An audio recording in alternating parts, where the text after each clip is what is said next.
The Olympics, the pinnacle of human achievement, a display of discipline, honor, and physical perfection. Well, usually, welcome to the 1904 St. Louis Olympic Marathon, an event so disastrous, so incredibly stupid, that it feels less like a sporting event and more like a poorly written sitcom. There was rat poison, there were wild dogs, and the guy who crossed the finish line first did it in a car. Let's set the stage. It's 1904. The organizers decided to hold the marathon in the middle of a St. Louis summer. It was 32 degrees Celsius, 19 degrees Fahrenheit, in the shade, and the humidity was at 90%.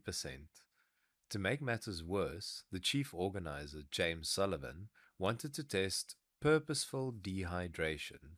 Yes, that was a real scientific theory back then. So, for the entire 26-mile race, there was exactly one water station at the 11-mile mark. It was essentially an attempted murder charge disguised as a foot race. The participants were a mix of actual athletes and random people who just showed up. First, we have Felix Carvajal, a Cuban postman. He raised money for the trip by begging, lost all his money playing dice in New Orleans, and had to walk hitchhike to St. Louis. He showed up to the starting line in dress shoes and long trousers. A friendly spectator had to use scissors to cut his pants into shorts just so that he could run. Then there were Len Tuanyane and Jan Mashiani, two Tswana tribesmen from South Africa who were actually in town for the World's Fair. They ran barefoot. They were the first black Africans to compete in the modern Olympics. Len would have placed well if he hadn't been chased a mile off course by a pack of wild feral dogs. The gun goes off. Immediately, it's chaos. The roads aren't paved.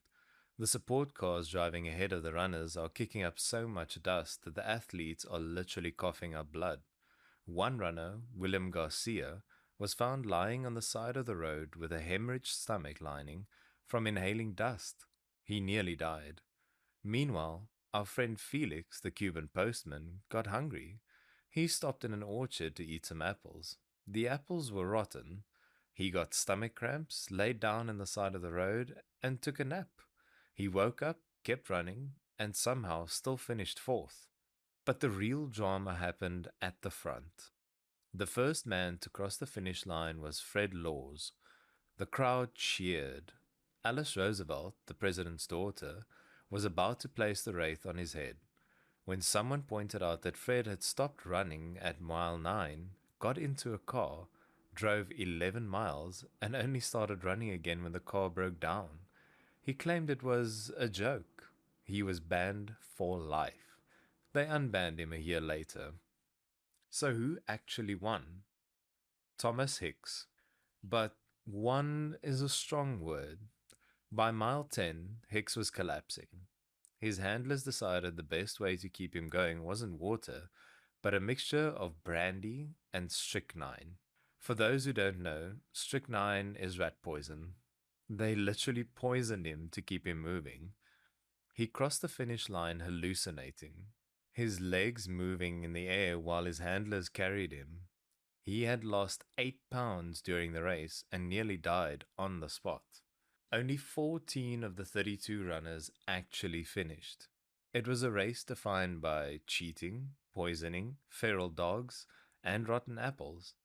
So the next time you feel unqualified for your job, just remember the 1904 Olympic gold medalist had to be carried across the line while high on rat poison. Subscribe to the archive. We have more files to open.